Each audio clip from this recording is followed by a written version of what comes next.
S'il peut saigner, on peut le tuer. Salut Michel. Salut Pierrot. Ça fait 3 mois, un peu plus de 3 mois qu'on ne s'était pas parlé et il s'en est passé des choses dans le monde. 3 mois, ça nous met en février. Oui, il s'est passé pas mal de choses depuis février. Ouais. Et je voulais avoir un petit peu ton avis. On a une sorte de guerre contre l'Iran, on a une guerre en Ukraine, on a qui les deux sont des guerres étonnantes, bizarres, mais celle de ces 3 derniers mois nous amène en théorie face à une stagflation, une crise de l'énergie avec du pétrole. On a 10% de moins de pétrole globalement disponible. Et pourtant, on la sent pas vraiment encore, si ce n'est que les prix commencent à monter. Mais je veux avoir ta grille de lecture sur cette crise qui est assez déroutante en ce qui me concerne. Alors, je crois qu'on sent pas pour l'instant les conséquences en termes énergétiques parce qu'il y a un temps de latence que je crois que beaucoup de réserves de pétrole ont été débloquées, des réserves stratégiques. Et puis, d'après ce que j'ai lu, en fait, si tu veux, entre le pétrole qui est sur l'eau et qui met parfois plusieurs semaines pour arriver aux raffineries. Le temps que tout ce pétrole soit raffiné, le temps qu'il soit acheminé. En fait, quand tu fais le plein de ta bagnole, de toute façon, le gasoil ou l'essence que tu mets dans ton réservoir, ça correspond à du pétrole, qui a franchi potentiellement le détroit d'Ormuz depuis plusieurs mois, depuis, je sais pas, 2 mois, 3 mois, peut-être plus. Donc il y a un temps de latence qui est encore accru par le fait qu'il y a eu des réserves stratégiques qui ont été débloquées. À mon avis, logiquement, d'après ce que j'ai lu, alors moi je ne peux là, enfin, je dis c'est à mon avis, c'est la synthèse de ce que j'ai lu de la part des spécialistes. Euh, il est probable qu'on devrait voir la réalité des conséquences de ce pétrole, et pas seulement de ce pétrole d'ailleurs, hein, et je crois qu'il y a aussi du gaz naturel qui manque. On devrait voir la réalité à partir de la fin du mois de juin, début du mois de juillet. D'abord en Italie, d'après ce que j'ai cru comprendre, compte tenu de l'exposition de l'Italie au pétrole moyen-oriental. Peu de temps après, logiquement, en France, probablement dans le courant du mois de juillet ou au début du mois d'août. Et un peu plus tard, en Espagne, en Grande-Bretagne et en Allemagne, parce que ces pays sont moins exposés au pétrole moyen-oriental.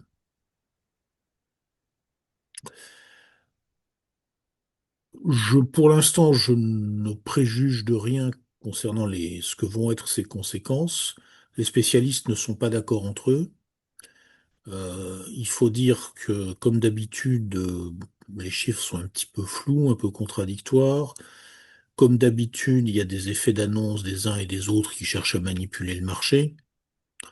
Euh, bon, mais enfin, si je fais la moyenne entre ce que j'ai lu de la part des alarmistes ou au contraire de ceux qui cherchent plutôt à rassurer, bon, il semble qu'on s'achemine vers peut-être des mesures de restriction, mais des mesures de restriction dans un premier temps assez légères, donc qui pourraient, par exemple, prendre la forme,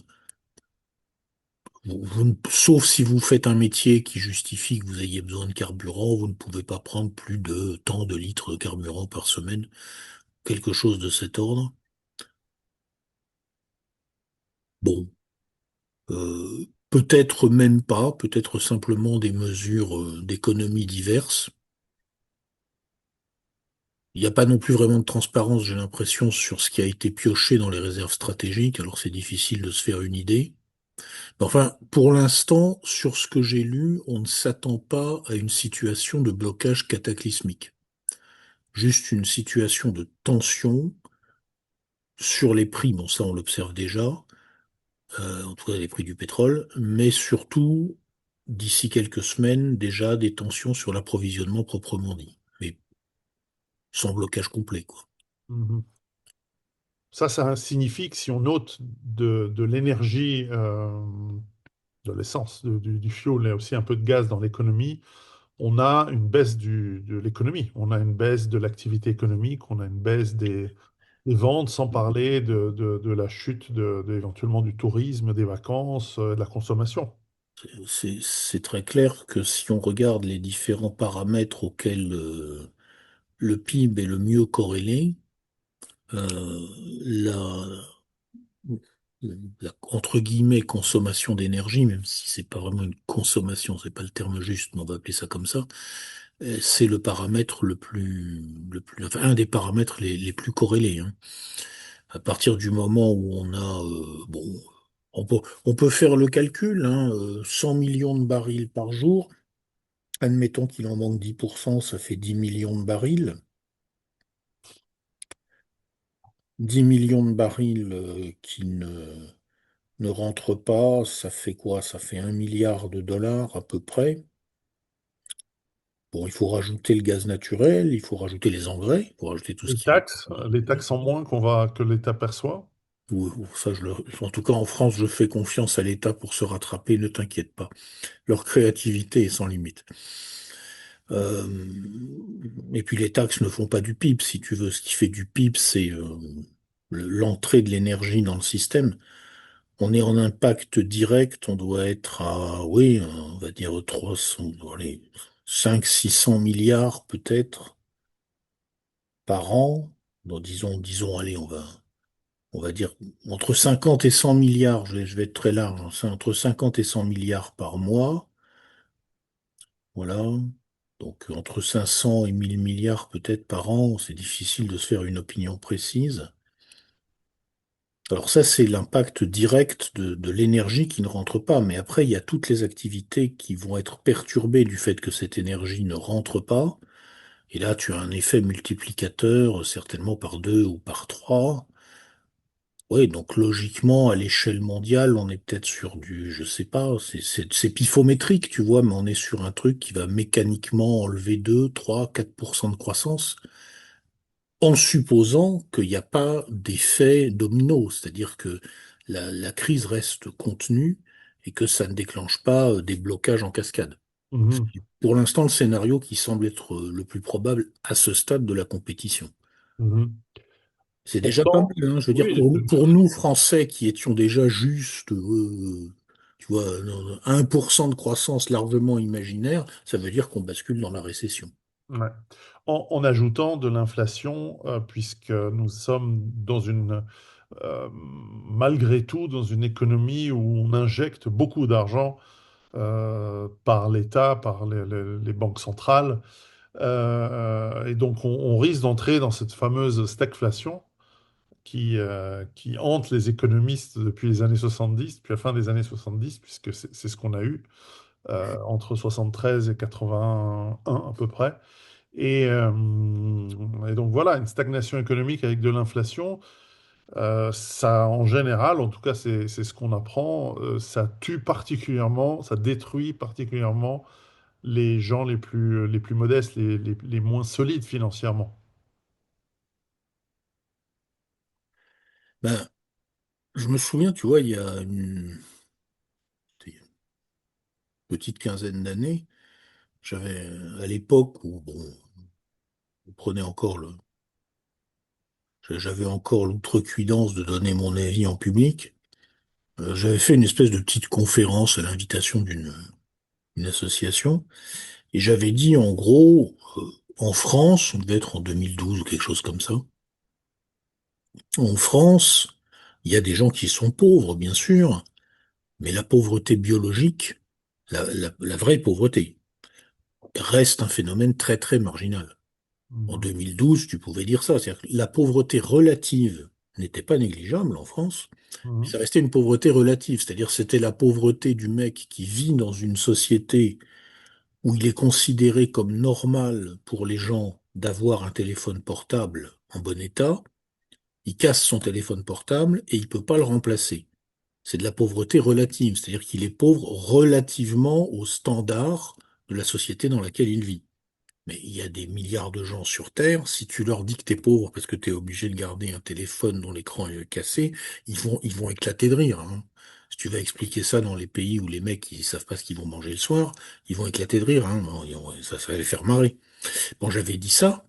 Alors on m'était tombé dessus en me disant, tu racontes des conneries, ouais, tu te fous de la gueule des pauvres. Non, évidemment, je me foutais pas du tout de la gueule des pauvres et je ne niais pas du tout les problèmes des gens qui sont en difficulté financière, ni ceux qui sont en pauvreté relative, parce que même si une pauvreté est relative, elle pose des vrais problèmes aux gens, et encore moins, bien entendu, des rares Français à l'époque qui étaient en vraie pauvreté biologique. La pauvreté biologique, c'est quand tu peux plus te nourrir correctement, quand tu peux plus te loger correctement, voilà, bon, à l'époque, c'était assez rare.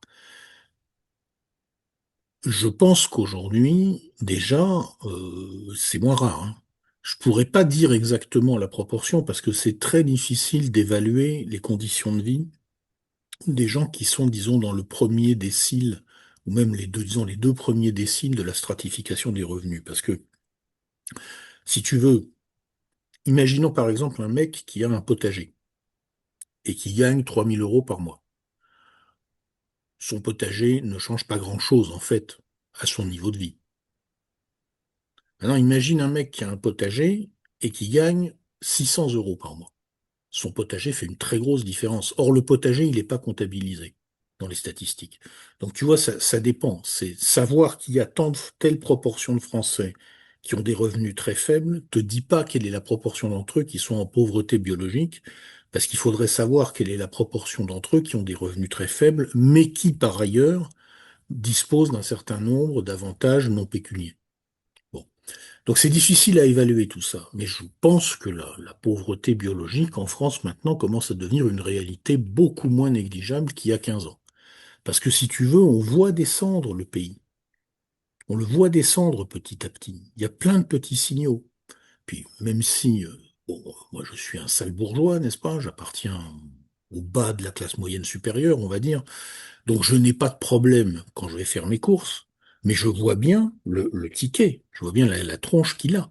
Et quand je fais le calcul de ce que gagne le Français au salaire médian, et le salaire médian en France, il est très bas, c'est 2 000 € et quelques, hein. C'est pas du tout comme le salaire médian en Suisse, qui est pratiquement le salaire d'un cadre sup en France, hein. C'est pas Mhm. du tout la même chose, hein. Et le mec qui a ça, quand je vois mon ticket de supermarché, je me dis, ah, ça doit commencer à devenir ric-rac. Je peux te dire que si on descend de façon accélérée encore, disons, -5, -10, voire -15% sur le niveau de vie, ce qui pourrait arriver dans les 2 ans qui viennent en France selon la façon dont les choses tournent, ah, là, je vais changer de discours. C'est-à-dire qu'il y a 15 ans, si tu veux, je disais ce genre de truc parce que je disais en gros aux mecs qui pensaient que ça allait être la révolution, non, non, attendez, on fait la révolution quand les gens, ils ont des vrais problèmes. On fait pas la révolution parce qu'ils peuvent pas remplacer leur téléphone portable. Mais là, maintenant, donc effectivement, faut voir, ça va se jouer, tu vois, c'est difficile à évaluer à quel niveau de tension on va arriver, parce que là, on commence à être dans la zone limite et on n'a pas des chiffres précis, on peut pas évaluer ces choses-là très précisément. Mais on sent que ça monte, ouais. La révolte, si je peux utiliser ce mot, des Gilets jaunes était, il y a presque 10 ans, 8 ans, je crois. amenée par enfin un peu moins, mais été amenée par des hausses de prix, par des difficultés économiques et sociales certaines, et a été matée assez durement. Vraiment, tel que le fait normalement une dictature, un État totalitaire dur. Oui, Enfin, enfin bon, non, je n'irai pas jusque-là quand même. La révolte des Gilets jaunes, elle est déclenchée à la faveur, disons que l'étincelle, ça a été un problème, effectivement économique et de niveau de vie, mais ça n'est que l'étincelle. À mon avis, la charge qui explose au moment de l'affaire des Gilets jaunes, ce n'est pas encore les ventres affamés qui se disent qu'ils n'ont plus rien à perdre. C'est pas vrai. Il y en avait quelques-uns, hein, dans le lot, mais très peu nombreux. Non, la charge qui explose à ce moment-là, c'est que parmi la population française, il y a quand même un certain nombre de gens qui se rendent compte qu'il n'y a aucune perspective. Les mecs, ils ont l'impression que leur vie, tu vois, ça va être une espèce de tunnel allant plutôt vers le bas et s'enfonçant progressivement vers une espèce de marécage, tu vois. Euh, et ils ont la sensation qu'ils n'ont même pas leur mot à dire sur la façon dont on aménage le tunnel, tu vois. C'est vraiment, non seulement vous n'avez pas de perspective, ni collective, ni par conséquent individuelle, parce que quand le collectif n'a pas de perspective, l'individu en général n'en a pas vraiment non plus. Euh, mais en plus, vous avez même pas le droit de donner votre avis vraiment pour savoir comment il faut essayer de changer les choses. Et je pense que c'est ça, si tu veux, qui a déclenché les Gilets jaunes, ce qui était une révolte, à mon avis, légitime, mais qu'il faut pas confondre avec la révolte des ventres affamés. C'est pas vrai. C'était pas Mhm. ça. Par ailleurs, au niveau de la répression qui a été effectuée, elle a été effectivement violente. On ne peut qu'être frappé par le contraste entre le traitement des gilets jaunes à coups de LBD dans la gueule et l'extrême laisser-aller de l'État, là, récemment, lors des espèces de d'émeutes festives qui ont suivi la victoire du Paris Saint-Qatar en Ligue des Champions, où chez nous, on a assisté pendant toute une nuit à des spectacles dignes d'un asile d'aliénés, quasiment. On peut qu'être frappé. Donc il y a une répression, effectivement, qui est assez dure, assez violente. Mais j'irai quand même pas jusqu'à dire que c'est la répression d'une dictature dure. Je veux dire, il faut garder le sens des proportions. J'aime autant dire que si des mecs se mettaient des gilets jaunes et allaient faire des manifs en Corée du Nord, la répression serait d'une autre nature que ce qui est arrivé à nos gilets jaunes français. Il n'y a pas de gens malheureux en Corée du Nord. Ben oui, ben, justement, en général, dans ces cas-là, ça veut dire que tu vois. Dont acte. Et ce que je voulais dire, c'est ne sommes-nous pas face à une population qui, malgré la faim qui commence à arriver, a été un petit peu matée et qui peut-être, tu sais, ça arrive dans les expériences sur des animaux, selon le degré et la forme de torture qu'on leur fait subir, il y a de l'apathie plutôt que de la révolte. Qu'est-ce que tu prévois si tu regardais dans ta boule de cristal? Alors, je vais essayer de regarder dans la boule de cristal que je n'ai pas, et je vais essayer non pas de faire une prévision, parce que je fais jamais de prévision. Je ne crois pas qu'il soit possible de faire une prévision, parce que je pense que ce qui arrive en fin de compte, c'est toujours l'imprévisible. Voilà. Mais je vais quand même regarder dans la boule de cristal que je n'ai pas, et je vais essayer de te donner, cher ami suisse, quelques ressentis sur la population française et en termes de quels paramètres ça définit pour la façon dont le corps collectif français pourrait réagir, à mon avis.